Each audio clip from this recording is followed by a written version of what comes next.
Hello friends, welcome to VMR Logics and let us quickly start today's current affairs. ఇవాల్టి మొదటి current affair Mansukh Mandaviya కేంద్ర మంత్రి మన్సుఖ్ మాండవ్య గారు ఒక యునిసెఫ్ రిలీజ్ చేసినటువంటి ఒక రిపోర్ట్ని రిలీజ్ చేశారు. మరి ఏంటా రిపోర్ట్ అనేది ఒక్కసారి మనం చూసినట్లయితే the state of world's children 2021 2021వ సంవత్సరంలో విద్యార్థుల పరిస్థితి, విద్యార్థులనే కాదు చిన్నపిల్లల పరిస్థితి ఏంటి, మరి చిన్నపిల్లల పరిస్థితి ఏ విషయంలో ఆన్ మై మైండ్ అంటే వాళ్ళ యొక్క మెదడు లేదా ఆలోచన, promoting, protecting and caring for children's mental health. So ఈ మొత్తం అంతా దేనికి సంబంధించింది? మానసిక రుగ్మతలకు సంబంధించింది. అంటే ఏదైతే మనకి మెంటల్ ఇల్నెసెస్ ఉన్నాయో ఆ మెంటల్ ఇల్నెసెస్కి సంబంధించింది. ఎందుకంటే చాలామంది మెంటల్ ఇల్నెస్ ఉన్నా సరే ట్రీట్మెంట్ తీసుకోవడానికి చాలా జంకుతూ ఉంటారు. ఈ సర్వే ఏం చెప్తోందంటే ఇండియాలో ఓన్లీ 41% రెడీగా ఉన్నారు ట్రీట్మెంట్ తీసుకోవడానికి. అంటే మాకేదో మానసికమైన ఒక సమస్య ఉంది, దానికి మాకు ఒక సరైన పరిష్కారం కావాలి అని కేవలం 41% మంది మాత్రమే రెడీగా ఉన్నారు. అదే వరల్డ్ వైడ్ చూసుకున్నట్లయితే ఇదే నంబర్ మనకి 83%గా ఉంది. అంటే ప్రపంచంలో చాలా దేశాల్లో దాదాపు 83% మంది ట్రీట్మెంట్ తీసుకోవడానికి రెడీగా ఉన్నారు. అంటే భారతదేశంలో మాత్రం కేవలం 41% మంది యువకులు మాత్రమే రెడీగా ఉన్నారు. ఇక ఇందులో మనం ఇంకా పర్టికులర్గా 15 to 25 ఇయర్స్ కేటగిరీలో తీసుకుంటే కేవలం 14%, అంటే 1/7 నీరుగా, అంటే దాదాపు కేవలం ప్రతి 7 ఇబ్బంది పడుతున్న వాళ్ళలో ఒకళ్ళు మాత్రమే ఏం చేశారంట, తమకి ఆలోచనల్లో లేదంటే ఇతర విషయాల్లో మేము చాలా ఇబ్బంది పడుతున్నాం అనేటటువంటి విషయాన్ని వాళ్ళు తెలియజేయడం అయితే జరిగింది. అంటే ఇక్కడ మొత్తంగా మనకి ఏం అర్థమవుతోందండి, ప్రతి 7 యువకుల్లో ఒకళ్ళు మాత్రమే మనకి రిపోర్ట్ ఇస్తున్నారు. అదే ఓవరాల్గా చూసుకుంటే కేవలం 41% మాత్రమే మనకి ఇక్కడ ట్రీట్మెంట్కి రెడీగా ఉన్నారు అని ఈ సర్వే చెప్తోంది. కాబట్టి మనకి కేంద్ర మంత్రి మన్సుఖ్ మాండవ్య గారు, ఆయన తరచూ మనకి వార్తల్లో దాదాపుగా ప్రతిరోజు వార్తల్లో నిలుస్తూ ఉంటారు. కాబట్టి ఆయన గురించి తెలుసుకోవడం కూడా ఎంతైనా మనకి ముఖ్యం. అదేవిధంగా యూనిసెఫ్ యొక్క హెడ్ ఎవరు అంటే హెన్రీటా ఫోర్. యూనిసెఫ్ యొక్క హెడ్ హెన్రీటా ఫోర్. మరి యూనిసెఫ్ యొక్క హెడ్ క్వార్టర్స్ ఎక్కడుంది అంటే న్యూయార్క్ సిటీ యుఎస్ఏ. సో ఎక్కడైనా మనం ఎన్వైసి అనే పదాన్ని చూస్తే న్యూయార్క్ సిటీగా దాన్ని అర్థం చేసుకోవాలి. సో హెన్రీటా ఫోర్ ఆమె అధిపతిగా ఉన్నటువంటి యూనిసెఫ్ హెడ్ క్వార్టర్స్ మనకి న్యూయార్క్ సిటీలో ఉంది. ఇక మరొక ముఖ్యమైన విషయం, మన్సుఖ్ మాండవ్య గారి యొక్క మినిస్ట్రీలు మనకి ఆరోగ్య, కుటుంబ సంక్షేమం, హెల్త్ అండ్ ఫ్యామిలీ వెల్ఫేర్ యొక్క ముఖ్యమైన మంత్రిత్వ శాఖ యొక్క మంత్రిగా ఉన్నటువంటిది ఎవరు అంటే మనకి మన్సుఖ్ మాండవ్య గారు. ఈయన గుజరాత్ రాష్ట్రంకి రాజ్యసభ సభ్యుడిగా ఉన్నారు. ఈయన గుజరాత్ రాష్ట్రం నుంచి రాజ్యసభ సభ్యుడిగా ఉన్నారు. ఇక నెక్స్ట్ ఈవెంట్ చూస్తే భారతదేశంలో ఆర్టిఫిషియల్ ఇంటెలిజెన్స్ మార్కెట్, అంటే దేన్నైతే మనం ఏఐ అంటామో ఆ ఏఐ పవర్డ్ మార్కెట్, ఈ ఆర్టిఫిషియల్ ఇంటెలిజెన్స్ దీనికి సంబంధించినటువంటి మార్కెట్ ఇండియాలో $7.8 బిలియన్ మార్కెట్గా మారబోతోందంట 2025 నాటికి. అంటే దీని అర్థం ఏంటండి, ఏదైతే కృత్రిమ మేధస్సు ఉందో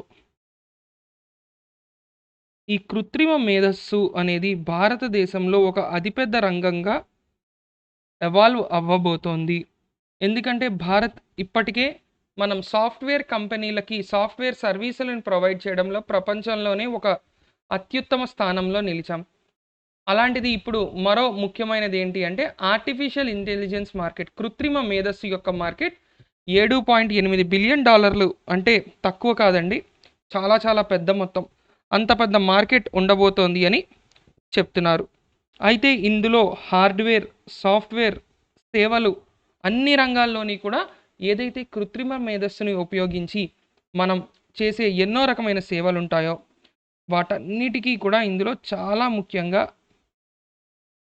18.1 గ్రోత్ రేట్‌ని బట్టి అంటే ఈ రంగం 18%తో ముందుకి దూసుకుపోతోంది. కోవిడ్ సమయంలో భారతదేశ వృద్ధి రేటే 5% కన్నా తక్కువగా నమోదవుతూ ఈ సంవత్సరం ఈ త్రైమాసికాల్లో కాస్త 7-8% రీచ్ అవుతున్న పరిస్థితుల్లో కృత్రిమ మేధస్సు మాత్రం కోవిడ్ సమయంలో కూడా దాదాపు 18.1% పెరుగుదలతో $2.8 బిలియన్ ఉన్నటువంటి మార్కెట్ ఏదైతే 2020లో 2.8 బిలియన్లు ఉందో అది 5 బిలియన్లుగా 5 బిలియన్లు పెరిగి 7.8 బిలియన్లుగా మారబోతోందంట. కాబట్టి ఇది బ్యాంకింగ్ రంగంలో చాలా ముఖ్యమైన ఇన్ఫర్మేషన్గా మనం చెప్పుకోవచ్చు. ఇక నెక్స్ట్ అత్యంత ముఖ్యమైన current affair Henley passport index. Henley passport ఇండెక్స్లో మన భారతదేశం 6 స్పాట్స్ డ్రాప్ అయింది. అంటే 6 స్థానాలు కింద పడింది. 6 స్థానాలు కింద పడింది. అయ్యో! 6 స్థానాలు కింద పడిందా అంటే అవునండి. మనకి భారతదేశానికి ఈ సంవత్సరం స్కోర్ ఎంత వచ్చింది అంటే 58. అదే ఒకటో ప్లేస్‌లో ఉన్న జపాన్‌కి 192. అదేవిధంగా సింగపూర్ కూడా ఒకటవ స్థానంలోనే ఉంది 192 పాయింట్లతో. ఇక భారతదేశం యొక్క ర్యాంక్ ఎంత అంటే 90. మరి 90వ స్థానంలో ఎవరెవరు నిలిచారు అంటే ఇండియా, తజికిస్తాన్ మరియు బర్కినా ఫాసో అనేటటువంటి దేశాలు. ఈ బుర్కినా ఫాసో అనేది దేశమా కాదా అనేది ఒక డిబేట్ కూడా నడుస్తూ ఉంది. అయితే ఎలా చూసినా సరే ఈ మూడిటికి 58 స్కోర్‌తో 90వ స్థానంలో నిలిస్తే ఇక ఆఖరి స్థానంలో ఎవరు నిలిచారు అంటే లాస్ట్ ప్లేస్‌లో ఎవరు నిలిచారు అనేది మనం చూసినట్లయితే ఆఫ్ఘనిస్తాన్. ఎందుకంటే సింపుల్, ఎవరైనా చెప్తారు తాలిబాన్ సమస్య. ఇటీవల జరిగినటువంటి తాలిబాన్ సంబంధిత సమస్యల తర్వాత ప్రస్తుతం ఆఫ్ఘనిస్తాన్ ర్యాంక్ ఎంత అంటే లాస్ట్ నుంచి 1, స్కోర్ అయితే 26. ఇది స్కోర్ అండి 192 అనేది. అలాగే ర్యాంక్ అయితే భారత్ 90వ స్థానంలో ఉంది. ఆఫ్ఘనిస్తాన్ చివరి స్థానంలో ఉంది. మొదటి స్థానంలో జపాన్ మరియు సింగపూర్ ఉన్నారు. ఇవి ఏ సంస్థ ఇస్తుంది అంటే హెన్లీ అనే ఒక స్వచ్ఛంద సంస్థ మనకి ప్రతి సంవత్సరం ఈ ఇండెక్స్ అనేది రిలీజ్ చేస్తూ ఉంటుంది. ఎస్ఐ కానిస్టేబుల్‌కి కావచ్చు, బ్యాంక్ ఎస్ఎస్‌సి, రైల్వేకి కావచ్చు, ఏ ఇతర పోటీ పరీక్షల్లో మీరు పాల్గొంటున్నా లేదా వాటికి తయారీలో ఉన్నా సరే ఇది ఖచ్చితంగా అత్యంత ముఖ్యమైన కరెంట్ అఫైర్‌గా మీరు చదువుకోవాల్సి ఉంటుంది. ఎందుకంటే హెన్లే పాస్పోర్ట్ ఇండెక్స్ అనేది మనకి తరచూ వార్తల్లో నిలవడం లేదా తరచూ దానికి సంబంధించిన ప్రశ్నలు మనకి వివిధ పోటీ పరీక్షల్లో అడగడం చూస్తూనే ఉంటాం. సో ఖచ్చితంగా ఇది వెరీ వెరీ ఇంపార్టెంట్ క్వెషన్. ఇక ఈ పాస్పోర్ట్ ఇండెక్స్ వల్ల మనకి ఏం తెలుస్తుంది అనేది మరో ప్రశ్న. పాస్పోర్ట్ ఎంత పవర్ఫుల్‌గా ఉంటే ఏమిటి ఉపయోగం, ఏమిటి ఇబ్బంది అనేది చూసినట్లయితే మన పాస్పోర్ట్ పవర్ఫుల్‌గా ఉండడం వల్ల మనకొచ్చిన ఇబ్బంది అయితే ఏం లేదండి. ఇప్పుడు ఉదాహరణకి అమెరికన్ పాస్పోర్ట్ తీసుకుంటే మనం దాదాపుగా ప్రతి దేశానికి ఎటువంటి వీసా లేకుండా డైరెక్ట్‌గా వెళ్ళిపోవచ్చు. అమెరికన్ పాస్పోర్ట్ గనక మనకి ఉంటే. అదే భారత పాస్పోర్ట్ ఉంటే కేవలం 40 దేశాలకి మాత్రమే మనం ఆ విధంగా. వాటిలో కూడా చాలా దేశాల్లో ఏంటి అంటే వీసా ఆన్ అరైవల్ అనే పద్ధతి. అంటే మనం ముందు ఆ దేశానికెళ్తే తర్వాత వాళ్ళు మనకి వీసాని జారీ చేస్తారు. అటువంటి పద్ధతి ఉంది. ఇలా ప్రతి దేశం యొక్క పాస్పోర్టు వాళ్ళు ఏ విధంగా అక్కడి ప్రజలకి ఆ పాస్పోర్ట్ ఉండడం వలన సేవల్ని త్వరితగతిన అందించగలుగుతున్నారు అనేటటువంటిదంతా మనం చూసినట్లయితే అప్పుడు ఖచ్చితంగా మనకి అర్థమయ్యేది, మనం చెప్పగలిగేది ఏంటి అంటే జపాన్ మరియు సింగపూర్ దేశాల పాస్పోర్ట్ ఉంటే మీరు అత్యంత త్వరగా ఎటువంటి ఇబ్బంది నుంచి అయినా బయటకు పడతారు. అదేవిధంగా ఆ పాస్పోర్ట్తో మీరు ప్రపంచంలో ఎక్కడ ప్రయాణించినా మీకు అన్నిటికన్నా ఉత్తమమైన ట్రీట్మెంట్ లభిస్తుంది. ఇటువంటి మరెన్నో విషయాలు కూడా మనకి ఈ స్కోర్ అనేది తెలియజేయడం జరుగుతుంది. కాబట్టి భారతదేశం కంటే దాదాపు 89 దేశాలు అత్యున్నతమైన బలం కలిగినటువంటి లేదా అత్యంత బలం కలిగినటువంటి పాస్పోర్ట్లను కలిగి ఉన్నాయి అని చెప్పొచ్చు. India is in 90th position and there are 89 countries which have more powerful passport when compared to India. ఇక నెక్స్ట్, ఏషియాస్ ఫస్ట్ ఈ market app launched in Assam. So ఈ మార్కెట్ ఇది కూడా ఒక చాలా ముఖ్యమైన బిట్గానే చెప్పుకోవచ్చు. సో ఈ ఫిష్ మార్కెట్ అండి, ఏ మార్కెట్? ఈ ఫిష్ మార్కెట్, ఆన్లైన్లో చేపల మార్కెట్. దీన్ని భారతదేశంలోనే మొట్టమొదటిసారి లాంచ్ చేశారు. అస్సాం రాష్ట్రంలోని మంత్రి ఒక ఆయన లాంచ్ చేశారు. మరి దీని ఈ ఫిష్ మార్కెట్ యాప్ పేరేంటి అంటే ఫిష్ వాలే. ఈ ఫిష్ వాలే గురించి వీళ్ళు ఏం చెప్తున్నారు అంటే one stop shop for aquaculture. One stop shop for aquaculture అంటే ఏదైతే ఫిషరీస్ రంగం ఉందో,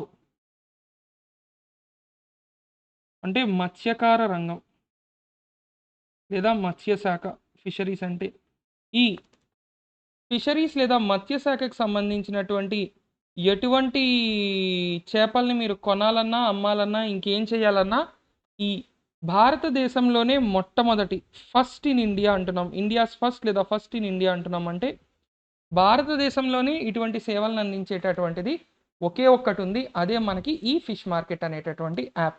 ఇది అస్సాంలో లాంచ్ అవ్వడం జరిగింది. ఫిష్ వాలే అనే పేరుతో ఈ భారతదేశంలోనే మొట్టమొదటి ఫిష్ మార్కెట్ యాప్ని లాంచ్ చేయడం జరిగింది. ఇక్కడ మనకి ఇటీవలే అస్సాం రాష్ట్రానికి జరిగిన ఎన్నికల్లో మనకి హిమంతా బిశ్వ శర్మ అనే ఆయన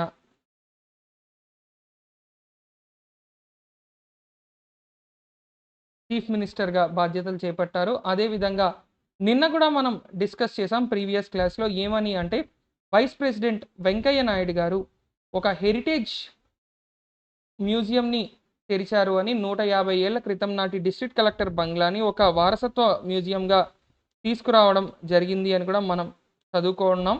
కాబట్టి అది కూడా ఒక ముఖ్యమైన కరెంట్ అఫైర్. దాంతోపాటు దీన్ని కూడా మనం గుర్తుపెట్టుకుంటే భారతదేశంలోనే మొట్టమొదటిసారి ఈ ఫిష్ మార్కెట్ లేదా ఆన్లైన్లో చేపల అమ్మకాన్ని ప్రారంభించింది ఎవరు అంటే, ఆన్లైన్లో చేపల దుకాణాన్నే ప్రారంభించారు ఎవరు అంటే అస్సాం రాష్ట్రంలో ఫిష్ వాలే అనే యాప్ ద్వారా. మీకు డౌట్ రావచ్చు, సార్ మరి రకరకాల వెబ్సైట్స్లో మనకి ఆన్లైన్లో చెప్తున్నారు కదా సార్ అంటే, అవన్నీ ప్రాసెస్డ్ ఫిష్ అండి. అంటే ఇప్పుడు మనకి ఫ్రెష్ టు హోమ్ అని ఇలా రకరకాల యాప్స్ ఉన్నాయి. వాటన్నిటిలో ఏంటి అంటే ఆ చేపల్ని మాత్రమే కాదు, అవి రకరకాల మాంసాలని లేదా ఇతర సామాగ్రిని కూడా అమ్ముతూ ఉంటారు. రెండోది, వాళ్ళు వాటిని ప్రాసెస్ చేసి అమ్ముతారు. ఇక్కడ డైరెక్ట్గా ఏంటి అంటే చేపలు పట్టే వాళ్ళు ఎవరైతే మత్స్యకారులు ఉంటారో ఆ మత్స్యకారులకి, అదేవిధంగా వినియోగదారులకి మధ్యలో అనుసంధానకర్తగా వ్యవహరించబోయేది ఈ ఫిష్ వాలే. ఇక నెక్స్ట్ చూసినట్లయితే ఫైర్ బోల్ట్ అనేటటువంటి సంస్థ విరాట్ కోహ్లీని బ్రాండ్ అంబాసిడర్గా నియమించడం జరిగింది. ఇటీవలే మనం తరచూ బ్రాండ్ అంబాసిడర్లుగా అత్యధిక వ్యక్తుల గురించి చూస్తూ ఉన్నాం. అయితే ఇక్కడ మనకి రణ్వీర్ సింగ్ ఎన్బిఏకి, అదేవిధంగా కాయిన్ డిసిఎక్స్కి అమితాబ్ బచ్చన్, జోష్నా చిన్నప్ప ఏసిక్స్, ఇలా మనం గత 20 రోజుల్లో రకరకాల బ్రాండ్ అంబాసిడర్ల గురించి తెలుసుకున్నాం. ఇక ప్రస్తుతం విరాట్ కోహ్లీ గారిని దేనికి బ్రాండ్ అంబాసిడర్గా నియమించారు అంటే ఫైర్ బోల్ట్. దేనికి ప్రచారకర్తగా విరాట్ కోహ్లీ వ్యవహరిస్తారు? Fire bolt. ఫైర్ బోల్ట్ అనేది ఏంటి అంటే వేరబుల్, అంటే స్మార్ట్ వాచ్లు లాంటివి. గేమింగ్ మరియు ఆడియో బ్రాండ్. వీళ్ళు ఆడియో ప్రొడక్ట్స్, ఫిట్నెస్, అదే స్మార్ట్ వాచెస్, స్మార్ట్ బ్యాండ్స్ లాంటివి, మరియు ఫ్యాషన్ ప్రోడక్ట్స్ కూడా. అంటే ఈ కంపెనీ కొత్తగా ఇటీవలే ఎక్కువగా మనకి ప్రాచుర్యం పొందుతోంది. మరింత ప్రాచుర్యం కల్పించడం కోసం వీరు విరాట్ కోహ్లీని తమ ప్రచారకర్తగా నియమించుకోవడం జరిగింది. సో, ఫైర్ బోల్ట్ అనేటటువంటి వేరబుల్ గేమింగ్ మరియు ఆడియో బ్రాండ్ వీళ్ళు విరాట్ కోహ్లీని, భారతదేశ కెప్టెన్ అయినటువంటి విరాట్ కోహ్లీని నియమించుకున్నారు. అదేవిధంగా ఇటీవల మనం ఎన్బిఏకి రణ్వీర్ సింగ్, కాయిన్ డిసిఎక్స్కి అమితాబ్ బచ్చన్ గారు, A6కి జోష్నా చిన్నప్ప అనేటటువంటి ఒక క్రీడాకారిణి, వీరి పేర్లు కూడా మనం ఇటీవల కాలంలోనే నేర్చుకున్నాం. మరోసారి ఇక్కడ మీకు రివైజ్ చేస్తున్నాను. ఇక నెక్స్ట్ మూడీస్ అనేటటువంటి ఒక సంస్థ. మూడీస్ అనేది ఏంటి అంటే క్రెడిట్ రేటింగ్ ఏజెన్సీ అంటాం, CRE అని కూడా అంటాం దీన్ని. అంటే క్రెడిట్ రేటింగ్ ఏజెన్సీ అంటే మన దేశం యొక్క ఆర్థిక పరిస్థితి,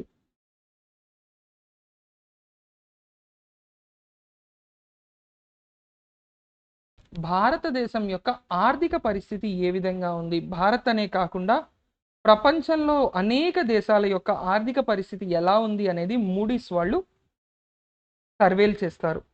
దాన్నే క్రెడిట్ రేటింగ్ అంటారు. మరి మూడీస్ వాళ్ళు చేసినటువంటి ఈ క్రెడిట్ రేటింగ్లో మూడీస్ అనేది హెడ్ క్వార్టర్స్ ఎక్కడుంది అంటే న్యూయార్క్, USA ఉంది. న్యూయార్క్ నగరంలో ఉన్నటువంటి, న్యూయార్క్ నగర కేంద్రంగా పనిచేసేటటువంటి క్రెడిట్ రేటింగ్ ఏజెన్సీ అయిన మూడీస్ భారతదేశ యొక్క అవుట్లుక్ అంటే భారతదేశం యొక్క ఆర్థిక పరిస్థితిని నెగటివ్ నుంచి ప్రస్తుతం ఏం చేసింది అంటే స్టేబుల్ అంటే స్థిమితంగా ఉంది లేదా స్థిరంగా ఉంది, స్థిరంగా లేదా స్థిమితంగా ఉంది అని చెప్పడం, తెలియజేయడం జరిగింది. అంటే భారతదేశ ఆర్థిక వ్యవస్థ స్థిరంగా స్థిమితంగా ఉంది, ఇంకా ఒడిదుడుకుల నుంచి ఇప్పుడిప్పుడే కోలుకొని మరింత ముందుకు సాగుతోంది అనేటటువంటిది వీళ్ళు చెప్పడం జరిగింది. ఎందుకంటే అనేక రంగాల్లో ఊహించిన దానికంటే వేగంగా కోలుకుంటోంది భారత ఆర్థిక వ్యవస్థ, ఊహించిన దానికంటే వేగంగా కోలుకుంటోంది అని కూడా వీళ్ళు ఇందులో మెన్షన్ చేయడం జరిగింది. కాబట్టి మూడీస్ సంస్థ ఇటీవల భారతదేశం యొక్క ఆర్థిక వ్యవస్థ యొక్క రేటింగ్ని ఏ విధంగా మార్చింది అంటే నెగిటివ్ నుంచి స్టేబుల్గా, ఏదైతే మైనస్లో ఉందో దాన్ని ప్రస్తుతం స్థిరంగా లేదా స్థిమితంగా అనేటటువంటి పొజిషన్లో తీసుకొచ్చింది. ఇక వీళ్ళు భారతదేశం యొక్క ఓవరాల్ రేటింగ్ని మాత్రం BAA3 అనేటటువంటి ఒక లెవెల్లోనే ఇంకా ఉంచడం జరిగింది. సో వీళ్ళు BAA3 అనేటటువంటి లెవెల్లోనే మనకి భారతదేశం యొక్క రేటింగ్ని ఇంకా కొనసాగిస్తున్నారు.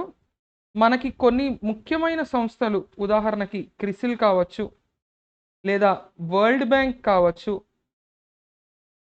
UNCTAD కావచ్చు, ఇలా అనేక ముఖ్యమైన సంస్థలు మన దేశం యొక్క GDP గ్రోత్ని ఫోర్కాస్ట్ చేస్తూ ఉంటాయి. తరచుగా వీటిని కూడా మనం చూస్తూ ఉంటాం. అదేవిధంగా భారతదేశం యొక్క ఆర్థిక పరిస్థితిని గురించి తరచుగా కొన్ని రిపోర్ట్లు ఇస్తూ ఉంటాయి. కాబట్టి వాటికి సంబంధించిన ముఖ్యమైన అంశాలను కూడా మనం అధ్యయనం చేయడం అనేది ఎంతైనా ముఖ్యం. ఇక మూడీస్ ప్రకారం 2022 ఆర్థిక సంవత్సరానికి మనకి 9.3% మరియు 2023 ఆర్థిక సంవత్సరానికి 7.9% అభివృద్ధి అనేది, GDP గ్రోత్ రేట్ అనేది ఉంటుంది అని వీళ్ళు ఏం చేయడం జరిగింది అంటే ఇక్కడ అధ్యయనం చేయడం జరిగింది. ఇక నెక్స్ట్ కరెంట్ అఫైర్ విషయానికి వస్తే NBFCs అంటే బ్యాంకింగ్ రంగ సంస్థలు లేదా బ్యాంకింగ్ రంగం కానటువంటి ఇతర ఆర్థిక సంస్థలు, నాన్ బ్యాంకింగ్ ఫైనాన్షియల్ కార్పొరేషన్స్.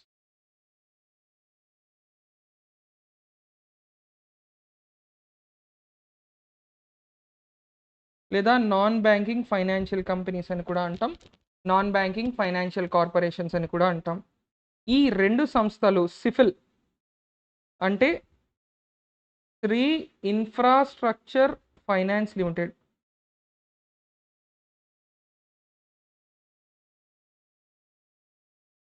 మరియు శ్రీ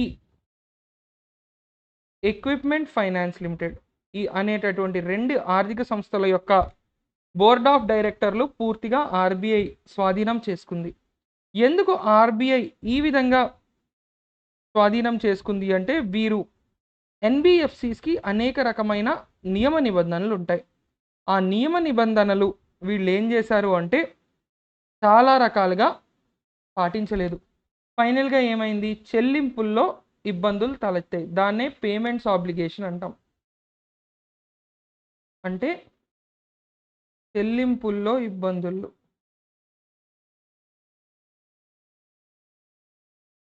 దీనివల్ల వీరు ఏం చేశారు అంటే మీకు ఆర్థిక క్రమశిక్షణ లేకుండా మీరు ఒక ఆర్థిక సంస్థని ఏ విధంగా నడుపుతారు అని పూర్తిగా ఆర్బీఐ ఓవర్టేక్ చేసి శ్రీ రజనీష్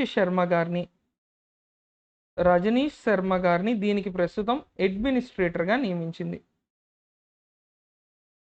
రజనీష్ శర్మ గారు ఈయన గతంలో బ్యాంక్ ఆఫ్ బరోడాకి ఎక్స్ జనరల్ మేనేజర్గా ఉన్నారు. బ్యాంక్ ఆఫ్ బరోడాకి గతంలో జనరల్ మేనేజర్గా వ్యవహరించినటువంటి రజనీష్ శర్మ గారిని ప్రస్తుతం దీని యొక్క అడ్మినిస్ట్రేటర్ అంటే ముఖ్య పరిపాలకుడిగా నియమించడం జరిగింది. కాబట్టి ఇది మనకి చాలా ముఖ్యమైన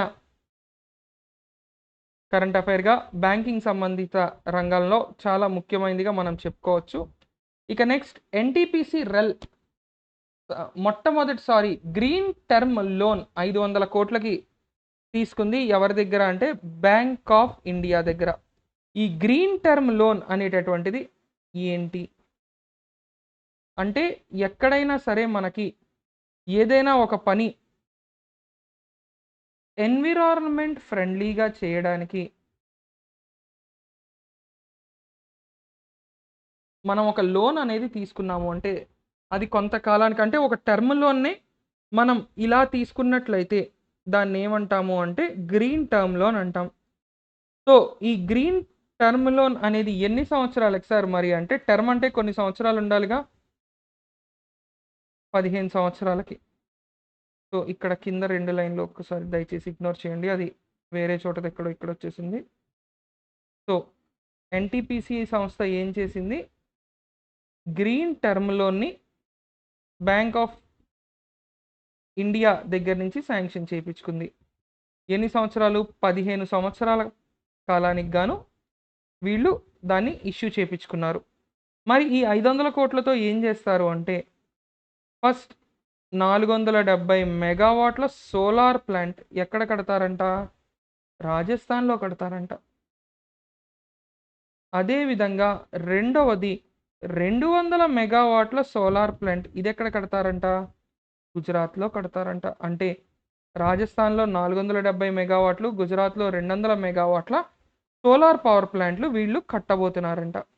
ఇక ఎన్టీపీసీ ఆర్ఈఎల్ అంటే ఏంటి, ఎన్టీపీసీ అంటే మీ అందరికీ తెలుసు నేషనల్ థర్మల్ పవర్ కార్పొరేషన్.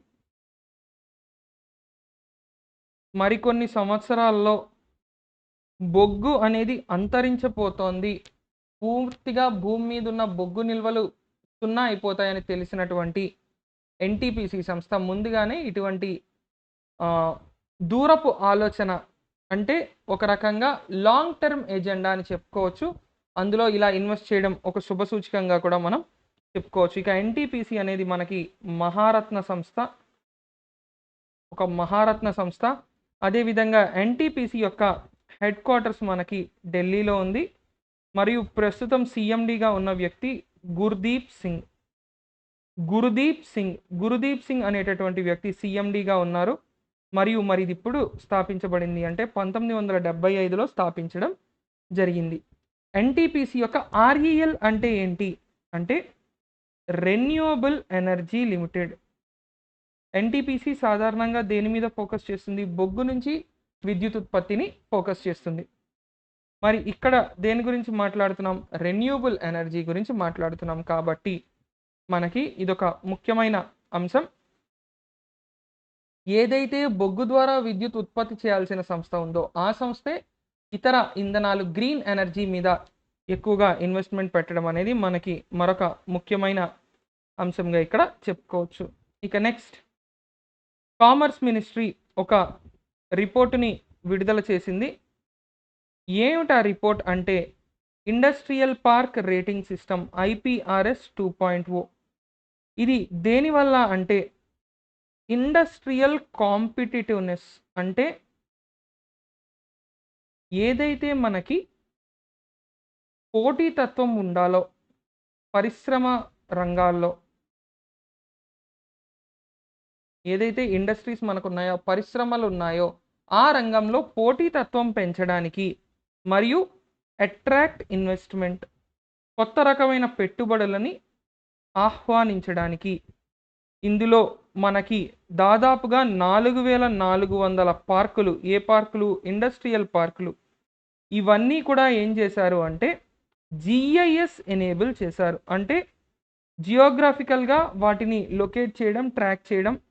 అంటే అవి ఎక్కడికి వెళ్ళిపోవు ట్రాక్ చేయడానికి. అక్కడ జరుగుతున్న పరిణామాలని అధ్యయనం చేయడం కోసం వీళ్ళు మొత్తం 4400 పార్కుల్ని ఇందులో ఇన్వెస్టర్లకి ఏ విధంగా సహాయపడి వాళ్ళకి ఏ విధమైన భూమి కావాలో, ఇప్పుడు కొంతమందికి కొన్ని రకాల ఇండస్ట్రీలు పెడదాం అనుకునే వాళ్ళకి నీటి వనరు పక్కనే ఉండాలి. మరికొంతమందికి సముద్రం దగ్గరలో ఉండాలి లేదా తీర ప్రాంతం ఉండాలి. ఇలా ఒక్కొక్కళ్ళకి మరికొందరికి ఏంటంటే ఎత్తైన ప్రదేశం కావాలి. ఇలా ఎవరికి ఏ విధంగా కావాలో ఆ విధంగా మనకి ఈ రేటింగ్ సిస్టమ్ రిపోర్ట్ ద్వారా తెలియడం జరుగుతుంది. అదేవిధంగా మరిన్ని పరిశ్రమల్ని ఆకర్షించడానికి కూడా ఇదొక అత్యాధునికమైనటువంటి సాధనగా ఉపయోగపడుతుంది. ఇక ఇందులో 41 పార్కుల్ని ఏ విధంగా గుర్తించారు అంటే లీడర్స్, అంటే వీళ్ళు ఇందులో ముందుండి నడిపించే నాయకులుగా ఈ రిపోర్ట్ అనేది గుర్తించడం జరిగింది. ఇక ఈ రిపోర్ట్ ఎవరు తయారు చేశారు అంటే department of industrial policy and promotion. అంటే పారిశ్రామిక చట్టం మరియు పారిశ్రామిక అభివృద్ధి శాఖ. ఈ department of industrial policy and promotion, DIPP అంటాం, లేదా department for promotion of industrial and internal trade అని కూడా మనం అంటాం. సో ఆ రకంగా మనం డిపిఐఐటి లేదా department for promotion of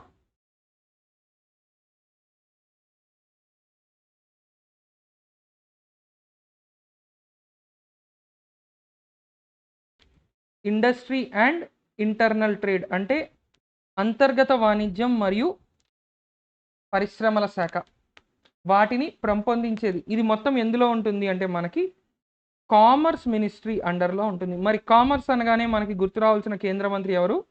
Shri Piyush Goyal గారు. పీయూష్ గోయల్ గారు మనకి కామర్స్ మరియు ఇండస్ట్రీ యొక్క మంత్రిత్వ శాఖకి కేంద్ర కేబినెట్ మంత్రిగా సేవలు అందించడం జరుగుతోంది.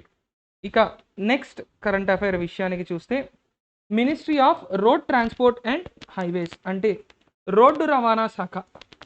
రోడ్డు రవాణా శాఖ మరి దీనికి మినిస్టర్ ఎవరు? మనకి నితిన్ గడ్కరీ గారు. నితిన్ గడ్కరీ గారు.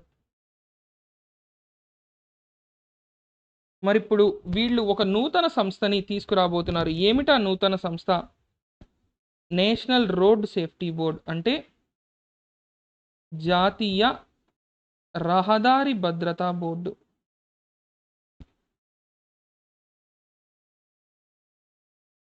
జాతీయ రహదారి భద్రతా బోర్డునే మనం ఏమంటాం? నేషనల్ రోడ్ సేఫ్టీ బోర్డుగా చెప్పుకుంటాం. ఇందులో ఈ నూతన సంస్థతో పాటు వీళ్ళు అనేకమైనటువంటి బ్రాంచ్లు కూడా పెట్టుకోవచ్చు. ఇందులో ఒక చైర్మన్, 3 నుంచి 7 సభ్యులు ఇందులో ఉండొచ్చని ప్రస్తుతానికి లోపాయకారిగా టెంపరరీగా ఏం చేశారు అంటే ఒక రూల్స్ అనేవి తీసుకురావడం జరిగింది. ఇక దీని యొక్క హెడ్ క్వార్టర్స్ ఎక్కడ ఉంటుంది అంటే ఢిల్లీలో ఉంటుంది. వీళ్ళు దేనికి ఉపయోగపడతారు అంటే రోడ్ సేఫ్టీ, రహదారి భద్రతని పెంపొందించడానికి, అదేవిధంగా మనకి నూతనంగా ఏదైతే సాంకేతికత ఉందో దాన్ని తీసుకొచ్చి దాన్ని నూతనంగా అవసరమైతే వీళ్ళే కనిపెట్టడం లేదా తయారు చేయడం, మరియు ఇతర ప్రాంతాల్లో ఏదైతే అత్యాధునిక సాంకేతిక పరిజ్ఞానం అనేది ఆల్రెడీ ఉందో వాటిని తీసుకువచ్చి ట్రాఫిక్ మరియు ఇతర వాహనాలని రెగ్యులేట్ అంటే కంట్రోల్ చేయడం అనేది ఇక్కడ అత్యంత ముఖ్యమైన దానిగా మనం చెప్పుకోవచ్చు అన్నమాట. ఇక ఇందులో రీసెంట్గా జరిగినటువంటి కొన్ని ఇంపార్టెంట్ ఈవెంట్స్ని కనుక మనం ఇందులో కలుపుకున్నట్లయితే ఐ రాస్తే అనేటటువంటి ఒక యాప్ని ఇటీవలే లాంచ్ చేయడం జరిగింది. అదేవిధంగా బార్మేర్ అనేటటువంటి ప్రాంతంలో డైరెక్ట్గా ఏరోప్లేన్స్ మనకి ఫైటర్ జెట్స్ ఎమర్జెన్సీ ల్యాండ్ అయ్యే విధంగా కూడా బార్మేర్ దగ్గర NH-925ని మార్చడం జరిగింది. ఇలా మనకి తరచుగా ఇటీవలే రహదారుల సంఖ్య ఏదైతే మనకి రోడ్డు రవాణా మరియు రహదారులు road transport and highways minister ఉందో ఆయన మరియు వారి యొక్క మంత్రిత్వ శాఖ వార్తల్లో నిలవడం జరుగుతోంది. ఇక ఇవాల్టి మరొక ముఖ్యమైన కరెంట్ అఫైర్ ఏంటి అంటే పండోరా పేపర్స్ ఏవైతే లీక్ అయ్యాయో ఈ పండోరా పేపర్స్కి సంబంధించినటువంటి అన్ని అంశాలని కూడా CBDT central board of direct taxes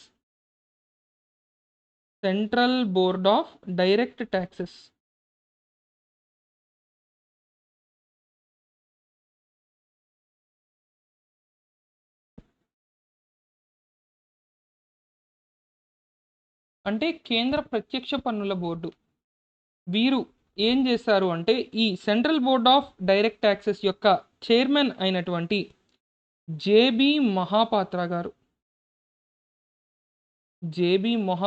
గారు మనకి కేంద్ర ప్రత్యక్ష పన్నుల బోర్డుకి చైర్మన్గా ఉన్నారు. ఆయన ఆధ్వర్యంలో ఒక మల్టీ ఏజెన్సీ గ్రూప్ అంటే ఇందులో అనేక సంస్థలకు చెందిన ప్రతినిధులు ఉంటారన్నమాట.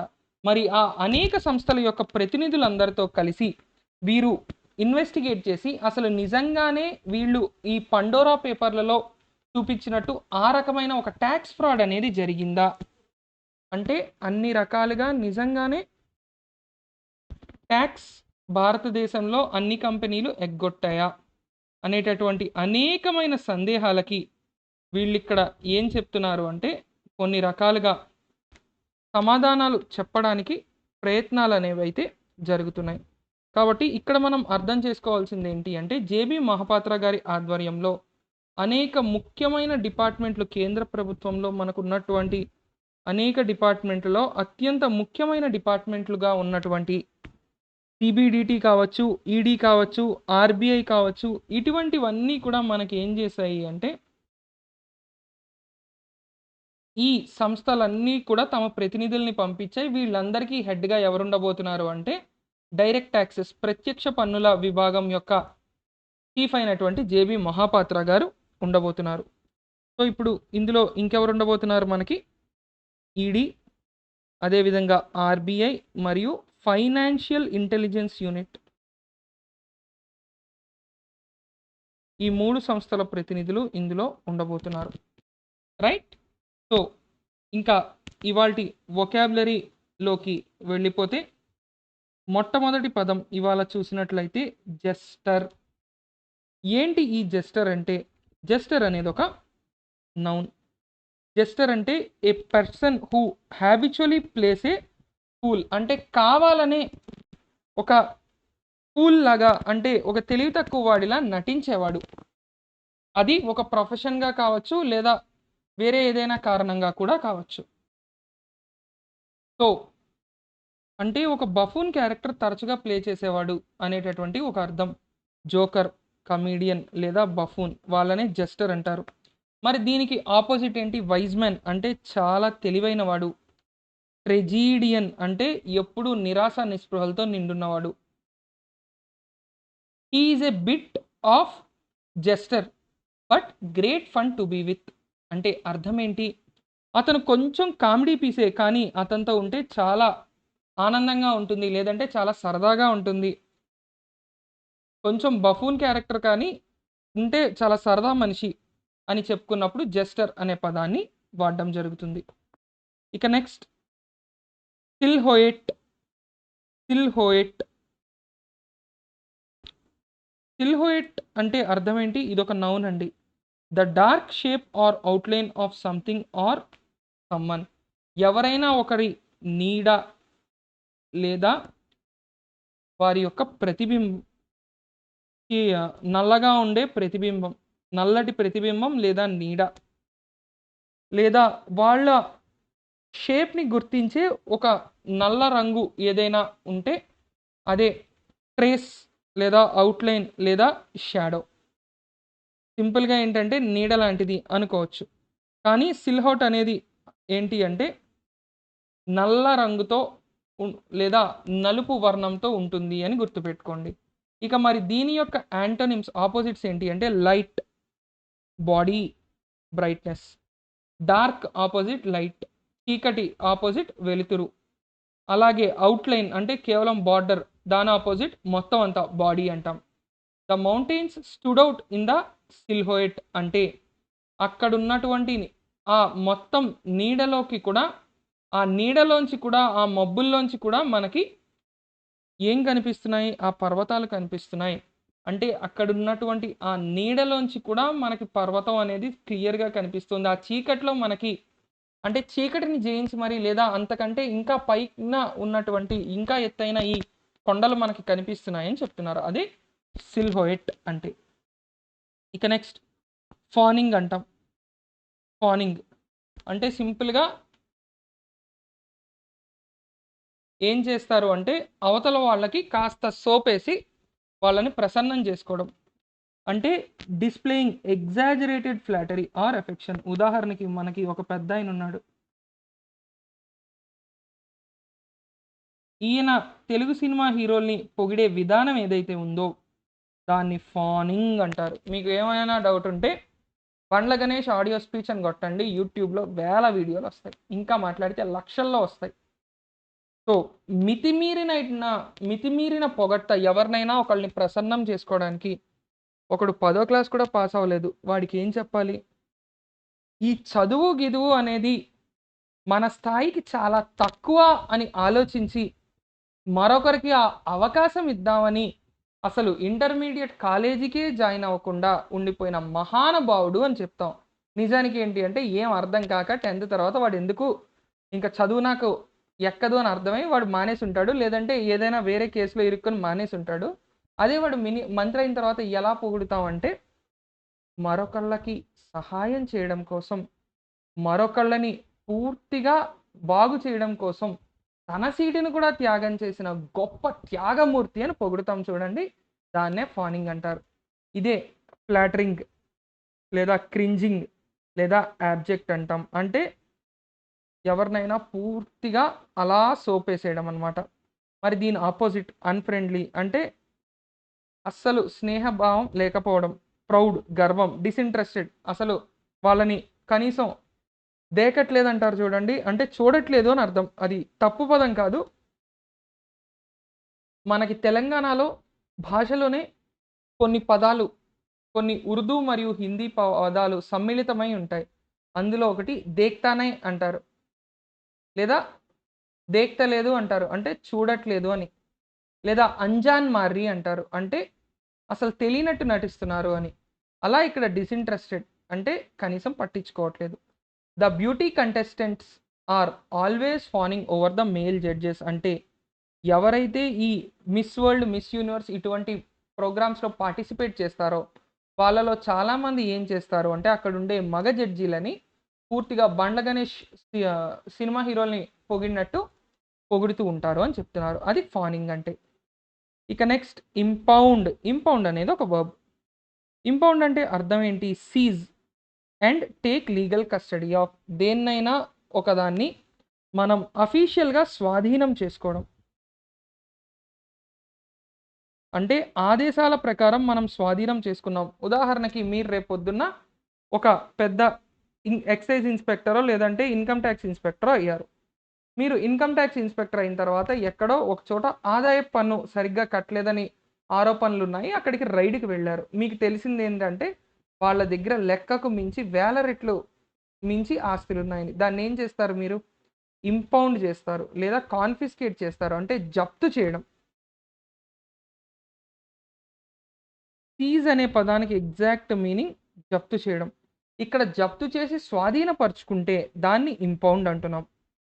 ఇక దీని ఆపోజిట్స్ మన దగ్గర ఇలా అఫీషియల్‌గా మన దగ్గర పెట్టుకుంటే ఇంపౌండ్. అలా కాకుండా పూర్తిగా బయటకు వదిలేస్తే ఫ్రీ, రిలీజ్, లెట్ గో అనే పదాలు. The coast guard impound boats if they find anything అంటే ఏవైతే ఇల్లీగల్‌గా పర్మిషన్ లేకుండా సముద్రంలో బోట్లు తిరుగుతూ ఉంటాయో వాటిని కోస్ట్ గార్డ్ వాళ్ళు ఏం చేస్తారు? సీజ్ చేసి తమ స్వాధీనంలోకి తీసుకుంటారు. Best example family man. Family man season 2లో చాలామంది సమంత కోసం చూసుంటారు. ఇందులో అనేకమైనటువంటి కోస్ట్ గార్డ్ సీన్లు మనకున్నాయి. ఇది కాకుండా చాలా సినిమాల్లో మనకి దీనికి సంబంధించినటువంటి ఉదాహరణలు కూడా మనం తరచూ చూస్తూ ఉంటాం. ఇక నెక్స్ట్ అన్కెమ్ట్. నెక్స్ట్ పదం ఏంటి అంటే అన్కెమ్ట్ అంటే having an untidy or dishevelled appearance, అంటే చూడ్డానికి అస్సలు ఎటువంటి పరిశుభ్రత లేకుండా మనకి రోడ్ల మీద ఫుట్పాత్ల మీద పడుకుంటారు. మాసిపోయిన బట్టలు, చింపిరి జుట్టు, ఇలా చూడ్డానికే కాస్త ఎన్నో రోజుల నుంచి స్నానం జ్ఞానం ఏమీ లేకుండా అలా ఉంటారు కదా, వాళ్ళని అన్కెమ్ట్ అంటారు. సో దీనికే ఇది ఒక యాడ్జెక్టివ్ అండి. ఎందుకు? ఒక క్వాలిటీని డిస్క్రైబ్ చేస్తుంది కదా, శుచి శుభ్రత లేకుండా ఉన్నారు అని, అందుకు ఇదొక యాడ్జెక్టివ్. మరి దీని సినానిమ్స్ ఏంటి? Messy, రంబల్డ్, shabby. మెస్సీ అంటే గందరగోళంగా పూర్తిగా ఎక్కడ పెడితే అక్కడ అన్నీ పడిపోయినట్టున్నాయి. రంపల్డ్, షాబీ చిందరవందరగా ఉన్నాయి. మరి దీని ఆపోజిట్ టైడీ అంటే చాలా పరిశుభ్రంగా నీట్గా ఒక పద్ధతిలో. స్మార్ట్ అంటే ఏది ఎక్కడ ఉండాలో అక్కడ ఆలోచించి పెట్టి ఆ విధంగా ఉంటే దాన్ని అన్కెమ్ట్కి ఆపోజిట్ అంటాం. The old man was shabby and unkempt అంటే ఆ ముసలతను చూడ్డానికి పూర్తిగా ఎలా ఉన్నాడు? అస్సలు పరిశుభ్రతే లేకుండా ఉన్నాడు అని అర్థం. ఇక నెక్స్ట్ వర్డ్ ఆఫ్ టుడే స్మాల్డరింగ్. స్మాల్డరింగ్ అంటే మెల్లగా ఏమవుతుంది? స్మాల్డరింగ్ అనేది కూడా ఏంటంటే ఒక నౌన్ అండి. స్మాల్డరింగ్ అనేది ఒక నౌన్. మరి స్మాల్డరింగ్ అంటే అర్థం ఏంటి అధ్యక్ష? స్మాల్డరింగ్ అనేది మెల్లగా మండుతుంది కానీ అక్కడ మంట ఉండదు. ఉదాహరణకి ఊదెత్తులు లేదా సాంబ్రాణి, ధూప్ స్టిక్స్, లేదా ఇంకా మాట్లాడుకుంటే మనకి బొగ్గులతో వేసేటటువంటి కొలిమి. ఇప్పుడు బొగ్గులు మండించి ఆపేస్తారు, ఆ తర్వాత వేడి వస్తుంది తప్పితే మంట పెద్దగా రాదు. ఉదాహరణకి పాతకాలం నాటి ఇస్త్రీ పెట్టెలు, ఈ ఎలక్ట్రిక్ ఐరన్ కాకుండా మామూలు ఇస్త్రీ పెట్టెలు చూడండి, వాటిలో కూడా పొగొస్తుంది కానీ మంట ఉండదు. అటువంటి వాటిని స్మాల్డరింగ్ అంటాం. జనరల్గా ఇది దేనికి చెప్తాము అంటే కళ్ళల్లో నిప్పులు పోసుకుంటున్నారు అని అంటాం కదా, దానికి చెప్తాం. సో ఫ్యూమ్, సీత్, స్మోక్ ఏదైతే పొగ అనేటటువంటి దానికి సిమిలర్గా దీన్ని వాడతాం. సో దీని ఆపోజిట్ ఏంటి అంటే చోక్డ్, డ్యాంప్డ్, డోజ్డ్ అంటే పూర్తిగా. ఇప్పుడు పొగ బయటికి వెళ్తుందంటే ఏంటి? ఒక స్వేచ్ఛకి చిహ్నం. అలా కాకుండా చోక్, డ్యాంప్, డౌజ్ అంటే మొత్తం అంతా కూడా ఒక డబ్బాలో పెట్టేసామనుకోండి, ఆ పొగ మొత్తాన్ని ట్రాప్ చేసి పెట్టామనుకోండి, దాన్ని డ్యాంప్డ్ అంటాం. చోక్డ్ అంటే దాంతో ఉక్కిరి బిక్కిరి చేసేయడాన్ని చోక్డ్ అంటాం. A smile was plastered on his face but it didn't reach the smouldering eyes. అతని మొహంపై అయితే ఒక చిరునవ్వు అలా అతికించి పెట్టినట్టుంది కానీ ఆ నవ్వు అనేది నిప్పులతో రగిలిపోతున్న లేదా కళ్ళలో నిప్పులు పోసుకున్న ఆ వ్యక్తి కనుల్లో మనకు కనిపించట్లేదు. అంటే కంట్లో కోపం కనిపిస్తోంది, బయటికి మాత్రం నవ్వుతున్నాడు అని అర్థం. ఉదాహరణకి మన ఫ్రెండ్ మన నోట్స్లే చదివి ఉద్యోగం కొట్టాడు, వాడికి వచ్చింది మనకు రాలేదు. అప్పుడు వాడు పార్టీ ఇస్తే బయటకు నవ్వుతూ కూర్చుంటాం కానీ లోపల రగిలిపోతూ ఉంటుంది కదా, అది. ఇక నెక్స్ట్ కొరోలరీ. ఇది ఒక నౌన్ అండి. కొరోలరీ అనేది ఒక నౌన్. కొరోలరీ అంటే ఏంటి? ఏదైనా ఆల్రెడీ ప్రూవ్ అయిన దానికి ఫాలో అప్గా ఇంకొక ప్రపోజిషన్ లేదా ఇంకొక స్టేట్మెంట్ని ఇస్తే, ఉదాహరణకి సూర్యుడు తూర్పున ఉదయిస్తాడు అనేది మనకి తెలుసు. సూర్యుడు తూర్పున ఉదయిస్తాడు, పశ్చిమాన అస్తమిస్తాడు అనేది ఒక స్టేట్మెంట్. సూర్యుడు ప్రాంతాన్ని బట్టి కొన్ని చోట్ల పొద్దున్న 5కి, కొన్ని చోట్ల పొద్దున్న 6కి, కొన్ని చోట్ల పొద్దున్న 7కి ఉదయిస్తాడు అని చెప్పేది ఏంటవుతుంది? కరోలరీ అవుతుంది. అంటే తూర్పున ఉదయించి పశ్చిమాన అస్తమించడం అనేది అందరికీ తెలిసింది, ఆల్రెడీ ఎగ్జిస్టింగ్. దానికి మరొక ఫ్యాక్ట్ లేదా మరొక ప్రపోజిషన్, మరొక ప్రిన్సిపల్ని యాడ్ చేస్తే అది కరోలరీ. అంటే ఉన్నదానికి ఇంకా ఎక్స్ట్రా ఇంకొంచెం ఏదో పెట్టడం. దీన్నే కాన్సిక్వెన్స్ అంటే పర్యవసానం, ఎఫెక్ట్ అంటే దానివల్ల వచ్చినటువంటిది, ఆఫ్టర్ మాత్ దాని తర్వాత జరిగినటువంటిది అని చెప్పుకుంటాం. ఇక దీని ఆపోజిట్స్ ఏంటి? కాజ్ కారణం, బిగినింగ్ మొదలు, సోర్స్. సోర్స్ అన్నా కూడా ఆరంభ స్థానం అని చెప్పుకోవచ్చు. ఇక దీని యూసేజ్ ఏ విధంగా ఉంది? Neither of them knew about it, అంటే వాళ్ళలో ఎవరికి ఇది తెలియదు, కానీ the corollary of that is that someone else revealed the secret. వాళ్ళిద్దరికీ తెలీదు ఇది ఎవరు అంటే. ఇప్పుడు ఇద్దరు వ్యక్తులు ఉన్నారు, వాళ్ళిద్దరూ నువ్వు చెప్పావంటే నువ్వు చెప్పావని కొట్టుకుంటున్నారు, కానీ వాళ్ళిద్దరికీ తెలియని విషయం ఏంటి? ఇంకెవరో ఆ సీక్రెట్ గుట్టు విప్పేశారు. ఉదాహరణకి ఇద్దరి మధ్యలో ఒక సీక్రెట్ ఉంది అనుకున్నాం, కానీ వాళ్ళిద్దరూ అక్కడే ఉండగా వాళ్ళిద్దరూ ఒక చోట మాట్లాడుకుంటే పక్కనున్న వెయిటర్ వినేసి వేరే వాళ్ళకి చెప్పారు. అలా అది బయటికి వెళ్ళిపోయింది, కానీ వీళ్ళిద్దరికీ ఆ విషయం తెలియక వీళ్ళిద్దరూ కొట్టుకు చేస్తున్నారు. కాబట్టి వీళ్ళిద్దరికీ తెలియని విషయం ఇక్కడ ఏంటయ్యా అంటే వేరే వాళ్ళు ఎవరో ఆల్రెడీ చెప్పేశారు అనే విషయం. దాన్ని మనం ఇక్కడ కరోలరీ అంటాం. కరోలరీ ఇదొక నౌన్ అండి. అంటే ఆల్రెడీ ఉన్నదానికి ఎడిషనల్గా ఇంకేదైనా పెడితే దాన్ని కరోలరీ అంటాం. సో ఇవాళకి ఇక్కడితో ముగిద్దాం. ఈ వీడియో కనుక మీకు నచ్చినట్లయితే లైక్ చేయండి, షేర్ చేయండి. విఎంఆర్ లాజిక్స్ యూట్యూబ్ ఛానల్ని సబ్స్క్రైబ్ చేసుకొని బెల్ ఐకాన్ని ప్రెస్ చేస్తే మేము పెట్టే అప్డేట్స్ అన్నీ మీకు వచ్చేస్తాయి. So that's it for today. Thank you and జై హింద్.